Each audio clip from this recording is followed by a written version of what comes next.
Ralph, the start of Kingstone Press League One. How exciting a weekend is this going to be for Rugby League? I mean, it is RL New Era, isn't it? It's fantastically exciting. I was lucky enough to be at the launch of the Championship and League One in the Worsley Marriott, and walking around the room, seeing kits that you would never have previously seen before, listening to accents of players that you would never have heard before, you know, we move things along in League One to make a step change in the sport, and I absolutely believe it does that. You've been surprised just how quickly teams like Hemel and Oxford and Gloucester have established themselves in this competition? If I'm honest, yes. We knew one of the two of them had a little bit of pedigree before. Hemel obviously have played in Alliance Rugby League before, so we knew they would have an understanding of what was required of them. Teams like Gloucester and Oxford, despite the fact we were careful about how we identified these licences going forward, nevertheless, people shouldn't kid themselves about how difficult this competition is to compete in. And I was personally really appreciated the progress that was made very quickly in some of those teams competing. I mean, you know, a couple of them made the playoffs. I remember Gloucester going up to Oldham right at the end of the season and stealing a point off them, which actually determined how the playoffs were going to lay. They all played a significant part in how the division finished last year. Some traditional teams in there as well, people like Oldham and Swinton and Rochdale, teams with great histories and traditions. But how do you think they feel, you know, going to some of these I suppose far-flung places to play rugby league at a professional level? I think some people look at it in different ways. I think a little threatened now, to be honest. A little threatened on the field, which is good for us all, and probably a little threatened off the field as well. As you say, we've had, up until this point, we've had traditional strongholds of the game. If we can stimulate growth in the new areas where we stimulate new players, new audiences, both viewing and spectators, then it's got to be a little threatening. But then again, you know, there are many people in that competition that say it's exactly what we need. You know, if we are going to be a national sport, then, you know, this is the kind of progress we need to be trying to develop. You mentioned it's tough there, especially for new teams coming in this weekend. Coventry play Oxford. It's their first competitive game as a League One club. What does that say about you know, how much can Coventry, or what can Coventry expect this weekend? You know, I've spoken to Coventry on several occasions. I think I had, as I did with the other three as well, when they came in as well, there was some trepidation there as to how well they might compete. The signs that I've seen in the lead up to this certainly indicate that they're going to be at the races. I think they are a great addition. I think they know what to expect. You know, just a fixture like that, you know, nobody could have dreamed of that 10 years ago. So to have that on a fixture list is sensational for the sport, and I actually believe, you know, Coventry can a bear be a dark horse? I'm not sure. They're going to be big in the Midlands, clearly, but if you go further north, one team who were perennial underachievers now, you know, it's been talked of as prospective champions of that competition, Newcastle Thunder. You've been surprised by how well Newcastle are doing under Stanley Jean? Well, this isn't just Stanley Jean, it's the club. I mean, the club are approaching things differently. They've got a new ownership. They have invested some resource. They have a commitment to taking the club forward, and I think that's obvious.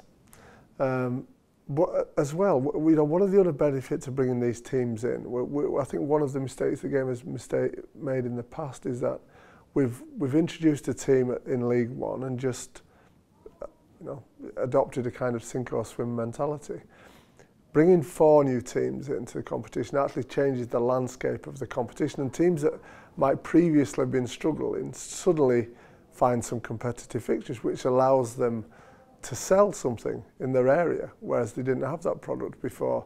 So they then generate a bit of interest and some commercial gains off the field, and all of a sudden the sport in that area is going forward and the team's going forward.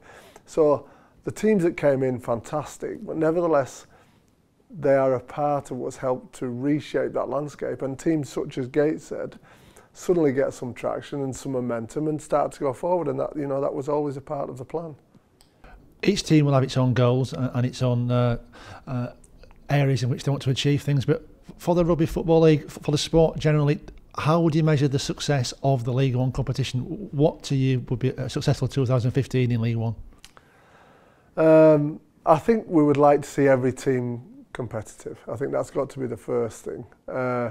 I think 2 years ago, probably, when we first decided that there would be some new teams enter the competition, I said that in 5 years' time, if we had introduced these teams and there were, 3 or 4 of them sitting comfortably in League One and one knocking on the door or in the championship or in the championship, then we would have completely transformed what professional rugby league looked like in this country. So a step towards that. I think there is 1 or possibly 2 of those teams now that are beginning to identify themselves as clubs that can go on and challenge for championship.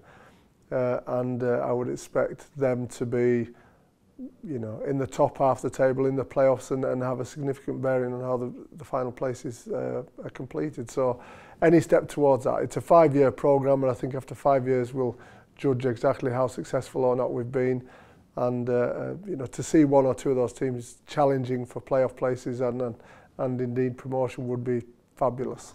Some people might point out that some of the newer clubs are not playing in front of bumper crowds. But how important is it that the success of these clubs isn't judged purely on attendances in years 1 and 2? Well, I think the success is judged on three elements, as everybody else's is as well, which is viewers, spectators, participants in the area, and you can add on competitiveness on the pitch. So if they're ticking 2 or 3 of those boxes, they are successful. One of the things that isn't quite grasped at some levels is, they are generating new players in that area. They are generating new viewers in that area, all of which contribute to our commercial success and all of which contribute to the game. And in the end, if they are sustainable, because they all use very, very different models, if they're sustainable and competitive and can generate those KPIs that we use, then they are successful. Of course, there's nothing I would like more to see for all the clubs, in actual fact, not just the non-traditional ones, but to see crowds of 1,000 upwards in League One. That would just be, that is absolutely the icing on the cake. And those sort of crowds mean that you're going to have success on the field sooner or later. Might be an unfair question, but the 14 clubs in League One all start on the same starting line on Good Friday. Who do you think is going to be the first past the finishing post come the end of the season? It is a good question. I'm not going to sit on the fence either. I think Newcastle could give it a shake this year. I think York will be strong as well. So there's a northeast thing going on there, isn't there? I think and Barrow, of course. I think Barrow, a traditional club. In the end, you have a great mix of traditional and non-traditional clubs. Some of the tests that will suddenly be presented will be travel, how teams do adapt to travel. Some of those teams haven't done that before, I am excited looking at the division now before a ball has been kicked, and I can only imagine that excitement will generate further during the season. Brilliant. Thanks, Ralph.